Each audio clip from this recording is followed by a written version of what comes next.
நம்மளோட சேனலில் முட்டை குழி பணியாரம் எப்படி செய்கிறதுன்னு தான் பார்க்க போகிறோம். வாங்க எப்படி செய்யலான்னு பார்க்கலாம். இப்போ இந்த பணியாரம் செய்கிறதுக்கு 1 கப் அளவுக்கு கோதுமை மாவு சேர்த்துக்கலாம்.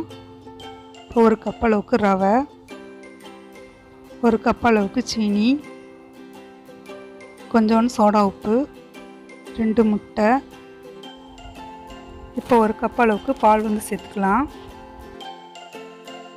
இப்போ இதை எல்லாத்தையும் நல்லா மிக்ஸ் பண்ணி கட்டி இல்லாமல் நல்லா கரைச்சி எடுத்துக்கலாம்.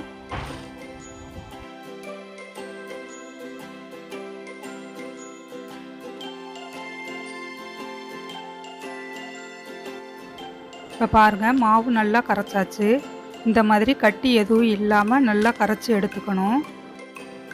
இதில் நம்ம ரவை சேர்த்துருக்கோம், அதனால் 1 மணி நேரம் நல்லா ஊற வச்சு எடுத்துக்கணும். இப்போ மூடி வச்சு ஒரு மணி நேரத்துக்கு நல்லா ஊற விட்டு எடுத்துக்கலாம். இப்போ 1 மணி நேரமாக நல்லா ஊறிடுச்சு. இப்போ பாருங்கள், மாவே நல்லா ஷைனிங்காக மாறிடுச்சு. சீனி எல்லாம் நல்லா கரைச்சி இந்த மாதிரி நல்லா கட்டியாக கரைச்சி எடுத்துக்கணும். இப்போ நம்ம சட்டியை சூடு பண்ணி அதில் சுட்டு எடுத்துக்கலாம்.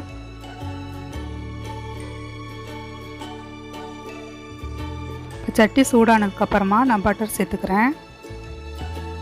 நெய் இருந்தால் நெய்யும் ஊற்றிக்கலாம், நெய்யும் ஊற்றிக்கலாம், எண்ணெயும் ஊற்றிக்கலாம். எது உங்களுடைய விருப்பமோ அதை சேர்த்துக்கலாம்.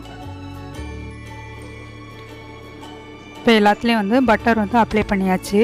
இப்போ மாவை ஊற்றிக்கலாம்.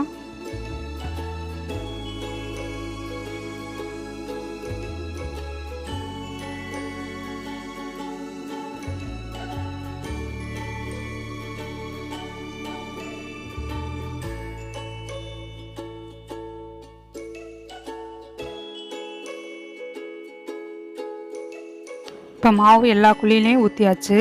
இப்போ இதை மூடி வச்சுக்கலாம். இப்போ ஒரு சைடு வந்துருச்சு. இப்போ இதை திருப்பி போட்டுக்கலாம். உங்கள்கிட்ட ஒரு கம்பி மாதிரி இருந்தால் இந்த மாதிரி திருப்பி விட்டுக்கலாம்.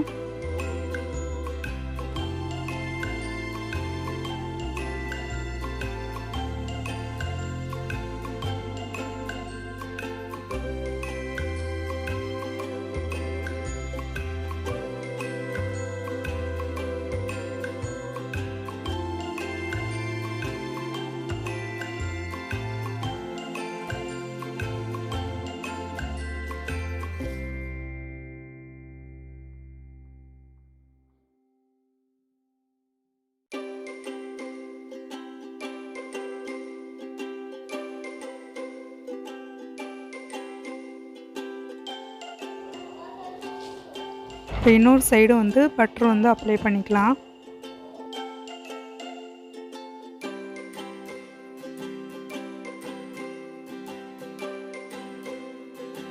இப்போ நல்லா வெந்துருச்சு. இப்போ நம்ம எடுத்துக்கலாம்.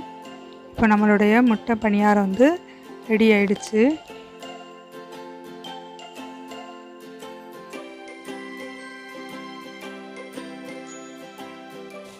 இப்போ மீதி இருக்கிற மாவு ஆயில் ஊற்றி சுட்டு எடுத்துக்கலாம். அதே மாதிரி எல்லா குழியிலையும் ஆயில் ஊற்றிட்டு மாவு ஊற்றிக்கலாம். நீங்களும் உங்கள் வீட்டில் செஞ்சு பார்த்துட்டு எப்படி இருக்குன்னு உங்களுடைய ஃபீட்பேக்கை கமெண்ட் சொல்லுங்கள். என்னுடைய வீடியோ உங்களுக்கு பிடிச்சிருந்தா லைக் பண்ணுங்கள், ஷேர் பண்ணுங்கள், சப்ஸ்கிரைப் பண்ணுங்கள். கூடவே பெல் ஐக்கானையும் கிளிக் பண்ணுங்கள்.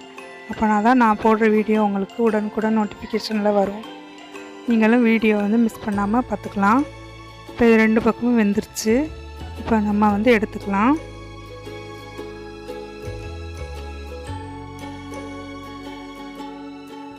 பாருங்கள், நம்மளுடைய முட்டை பணியாரம் ரொம்ப சூப்பராக ரெடி ஆயிடுச்சு.